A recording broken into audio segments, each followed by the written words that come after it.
Hola a todos, espero que estén muy bien, espero que Dios los esté bendiciendo bastante en donde quiera que se encuentren. En esta vez, en esta oportunidad, en esta ocasión vamos a estar hablando de un tema bien especial, pero entonces antes vamos a orar al Señor y a encomendar nuestra vida al Espíritu Santo. ¿Listo? Padre, en el nombre de Jesús, hoy te damos gracias, Señor, por la oportunidad que nos das de conectarnos.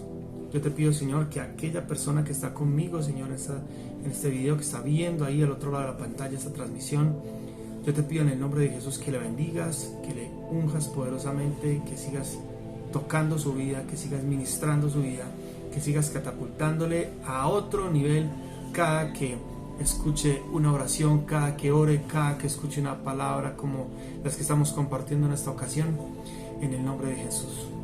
Padre, te doy gracias por todos los que están conectados con nosotros. Los bendecimos en el nombre de Jesús. Guárdalos de todo mal y de todo peligro. Y yo te pido que en esta oportunidad tú seas manifestando tu gloria en sus vidas, en el nombre de Jesús. Que tú seas glorificándote en ellos. Y que esta palabra los pueda llevar hacia otro nivel, en el nombre de Jesús. Amén. Quiero iniciar contándoles una historia de la vida real.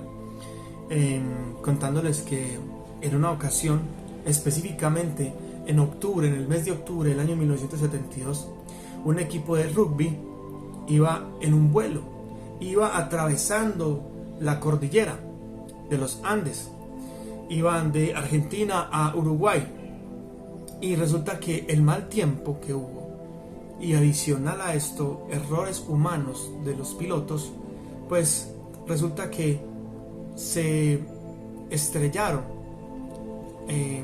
a 11.000 pies de altura. El avión se estrella, el avión cuando se estrella se parte en dos, quedó en medio de la nada, en medio de la nieve, específicamente sobre un glaciar. Imagínense eso. Ahora, la aeronave estaba aproximadamente a unos 80 kilómetros de distancia de la ruta la que estaba trazada para ir de un lado al otro. Imagínense cómo estaba de lejos, cómo lo iban a encontrar, y en tempestades, con nieve y todo esto. El piloto murió instantáneamente porque cuando la punta de la aeronave se estrella, automáticamente se vienen todos los instrumentos contra él y pues lo matan al instante. A muchos se les rompieron las piernas, otros murieron horas después por hipotermia, pero uno de ellos, llama la atención que uno de ellos, del golpe que tuvo un trauma en su cabeza, en el cual su cráneo partió, se fracturó en 4 partes, y este golpe que recibió le causó de inmediato un coma. O sea, este hombre quedó en coma automáticamente ahí, sin ninguna medicamento, sin que ningún médico esté ahí con los implementos normales que debería de tener una persona en estado de coma. Estaba en estado de coma allí.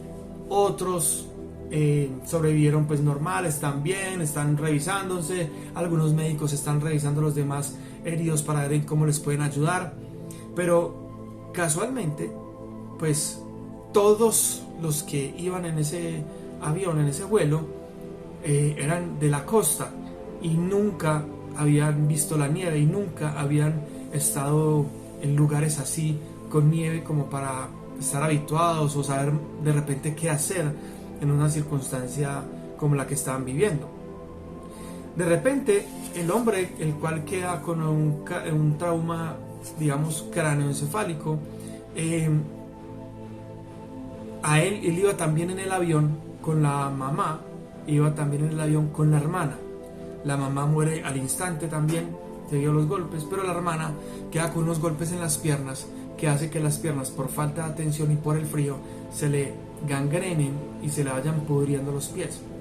Finalmente la hermana muere, pero hay un detalle que se me escapa, y es que este hombre que tuvo el trauma craneoencefálico, 3 días después de estar en coma, despierta, y despierta normal, sin ninguna afección clínica, sin ninguna enfermedad más allá de que del coma, es decir, es grave, o sea, después de un estado de coma y que tú despiertes, pues lo normal no es que tú te despiertas y ya te levantes y te vayas. Pero este hombre se despertó del coma y empezó a atender a la gente, empezó a revisar, después de 3 días de que los demás habían creído que se había muerto, 3 días bajo la nieve. Luego él despierta y toma su vida normal y pues atendiendo a su hermana y tratando de darle fuerzas pues para que se siguiera adelante, su hermana muere. Entonces este hombre pierde a su mamá, pierde a su hermana, han perdido algunos amigos, algunos tripulantes de la aeronave. Sin embargo, este hombre no se queda ahí. Días después, uno de los compañeros que estaban sobreviviendo a esto toma un radio y con unos cables se inventa la forma para que pueda llegar la señal de radio, y de esa manera se estaban dando cuenta de las noticias que la gente afuera en la civilización sabía sobre el accidente de ellos. Unos días después se dan cuenta que las cuadrillas de búsqueda o los organismos de socorro deciden no buscar más a estas personas. No eran muy alentadoras las noticias para estos hombres que estaban allá escuchando por radio que los organismos de rescate habían tomado la decisión de no seguir buscándolos porque pues no habían encontrado nada después de varios días, varias semanas de estar buscando. Entre esos días también ocurrió que unas partes de las montañas de la nieve se desprende, les llega a ellos allá y mata a algunos compañeros adicionalmente, mata a algunos ahí. Entonces este hombre que tuvo el trauma en su cerebro, que estuvo en coma, el que les estaba hablando, toma la decisión de salir en busca de ayuda. Después de 10 días de estar caminando todo el día, toda la noche, encuentran ayuda. Y resulta que para llegar hasta allá pasaron por una montaña que posteriormente se dieron cuenta que no tenía nombre, y este hombre apodó o nombró esa montaña con el nombre del papá, Seller. Entonces es conocido hoy en día como el Monte Seller, en honor a su papá. ¿El papá de quién? Ya les voy a decir, el papá de Nando o Fernando Parrado. Nando Parrado fue este hombre que encontró ayuda después de atravesar 10 días por en medio de la nieve, en medio de la nada, caminando día y noche, mientras que podía, junto con su compañero, encontraron ayuda que posteriormente se desencadenó pues el rescate de sus otros compañeros. Es increíble que después de 3 días, en un estado de coma, debajo de la nieve, salga de ahí ileso, salga de ahí como si nada. Tengo entendido que al día de hoy Nando Parrada vive, escribió su libro referente pues a toda esta situación y lo publicó en el 2006. Entonces no me digan que esto que le sucedió a él no fue un milagro. Eso me da a entender que si nosotros tenemos un propósito de Dios en nuestra vida, los milagros nos van a perseguir, los milagros van a llegar hasta donde nos estemos, los milagros nos van a buscar. Los milagros te van a buscar. Entonces, vale la pena entender que si hay un propósito de Dios para nosotros, que si Dios tiene un propósito conmigo, contigo, pues tranquilo, tranquila. Los milagros, como si esos milagros fueran seres vivos, te van a ir a buscar a ti, te van a ocurrir, me van a ocurrir a mí, y nos van a llevar al cumplimiento del propósito, porque finalmente los milagros vienen es para que podamos llegar al cumplimiento del propósito. Este hombre ha inspirado muchas generaciones después de este accidente, ha inspirado muchas generaciones con su testimonio, ahora con su libro que escribió hace un tiempo. Había un propósito en su vida. Muchos murieron allá. El rescate se dio en diciembre de 1972, o sea, casi un poco más de 2 meses quizás en la nieve, 11.000 pies de altura. O sea, que no me digan que los milagros no existen. Y que no me digan que los milagros pareciera que fueran seres vivos que vienen y buscan a todos aquellos que tienen un propósito específico de parte de Dios.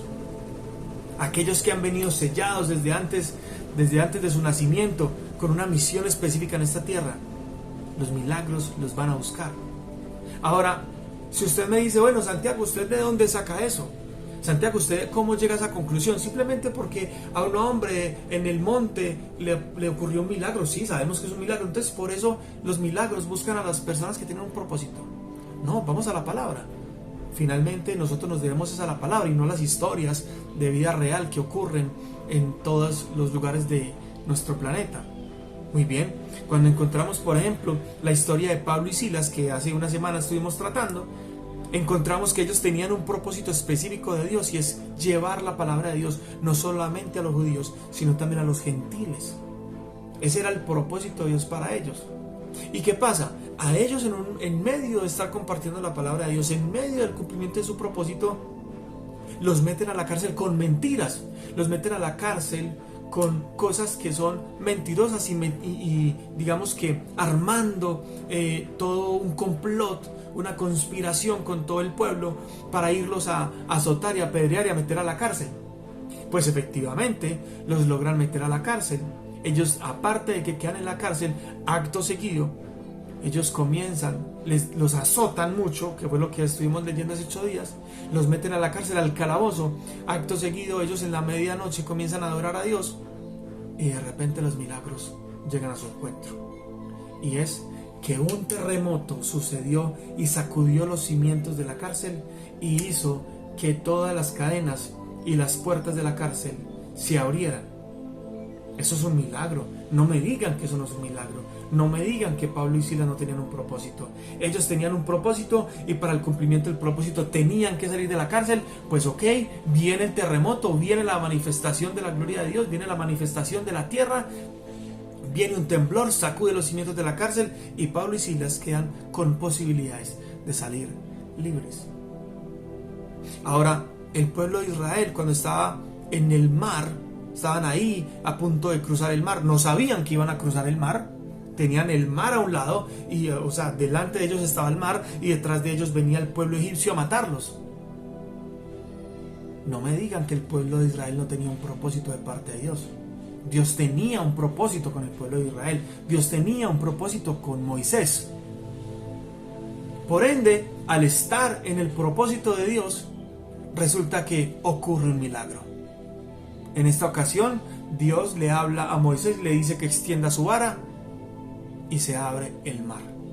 Vino un milagro al encuentro de Moisés y el pueblo de Israel. Se abre el mar en dos, queda la tierra en seco, dice la escritura, y el pueblo de Israel pasa en seco al otro lado.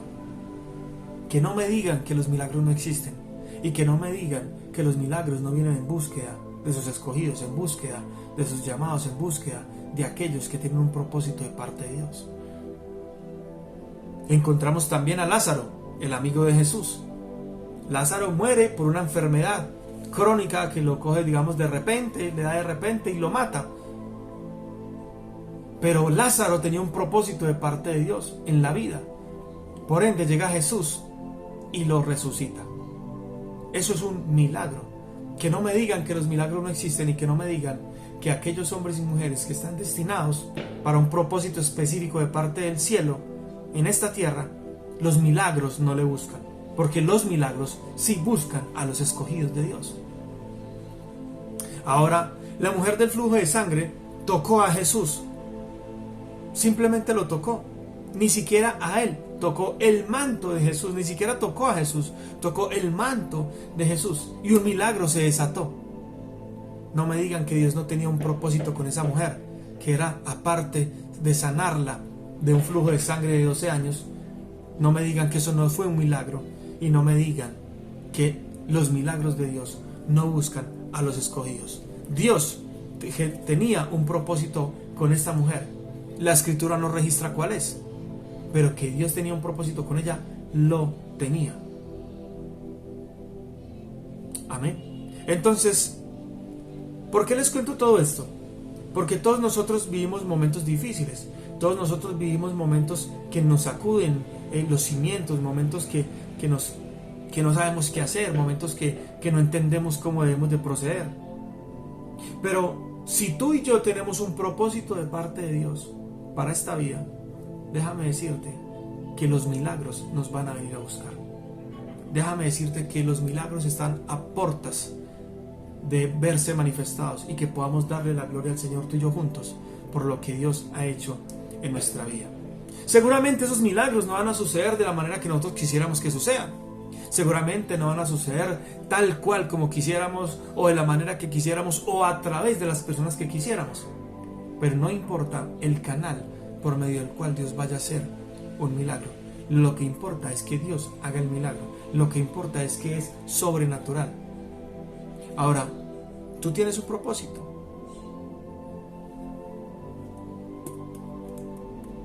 Eso es una buena pregunta. ¿Tienes un propósito de parte de Dios? Ahora, contéstate a ti mismo. ¿Cuál es el propósito de Dios que Dios tiene contigo? ¿Cuál es el propósito que Dios tiene contigo? ¿Ya sabes cuál es? ¿Cuál es? Si tú tienes un propósito de Dios, bueno, únete a Dios y haz realidad ese propósito. Van a venir milagros y prodigios que te van a ayudar a sacar adelante ese propósito. Ahora, si tú me dices, pastor, yo no tengo ni idea del propósito de Dios, no tengo ni idea, no se me ocurre nada, nunca he recibido nada, yo no siento que Dios me haya hablado y me haya dicho alguna cosa, tranquilo, no hay ningún problema. Mientras que identificas tu propósito, es bueno que te unas a una iglesia, es bueno que te unas a unos amigos, a unos hermanos, y que empieces a ayudar para que esa visión se haga una realidad. De modo que esa visión, haciéndose realidad, tú vas viendo una visión de parte de Dios en común con otros hermanos, cómo se hace realidad ese propósito, y ya tarde o temprano Dios hablará a un propósito de tu vida más específicamente. Y cuando ya Dios te hable y te muestre el propósito específico que tiene contigo, ya tú vas a trabajar en pos de ese propósito personal. Pero recordemos que todo propósito que haya de parte de Dios para nosotros en esta vida tiene que ir con el engranaje del propósito general de Dios para la humanidad. No podemos pensar que Dios tiene un propósito y es hacerme millonario para que yo tenga plata y para que los hijos del diablo se pierdan y que los hijos del diablo no tengan ni qué comer. No podemos pensar de esa forma, porque así no se trata, de eso no se trata. Entonces, vamos a entender que Dios tiene un propósito con nosotros. Listo. Y si no sabemos cuál es el propósito que Dios tiene con nosotros, vamos a unirnos a otros hombres, a otras mujeres que asistan a una iglesia, que haya un propósito claro para que ayudemos en ese propósito general. ¿Cómo es posible que el que salió del estado de coma, luego de 3 días bajo la nieve, camina 10 kilómetros más y encontró ayuda para el resto, si el resto no había estado en estado de coma? Quizás no había tenido tiempo de digerir la muerte de su mamá y la muerte de su hermana, y aún así se levanta y va por ayuda para sus demás amigos. Entonces, hoy quería traerles esta historia de vida, porque si eso lo logra alguien que no tenemos conciencia, pues, de que tuviera Cristo en ese momento en su corazón, entonces, ¿qué podremos hacer tú y yo hoy que tenemos la verdad en nuestro corazón y que entendemos que Cristo nos salvó y que Él está con nosotros, que el Espíritu Santo está en nosotros? Y si el Espíritu Santo está en nosotros, podemos lograrlo todo. Cada uno de nosotros es responsable de lo que hace con su vida delante de Dios y si cumple o no el propósito que Dios le estableció. No podemos esperar más, tenemos que ir a hacerlo. El mundo está aguardando y esperando que nosotros nos pellizquemos, que nosotros nos pongamos pilas y que nosotros vayamos y mostremos a Jesús. Hoy te hablé de la historia de alguien más. Tu responsabilidad es que mañana las generaciones venideras ya no hablen de esta historia que yo te estoy contando, sino que hablen de tu historia y hablen de mi historia, de lo que Dios hizo contigo, porque te dispusiste de corazón, porque te esforzaste y lo lograste, de lo que yo logré por disponerme de corazón, por esforzarme. El mensaje de hoy se titula Milagros 571.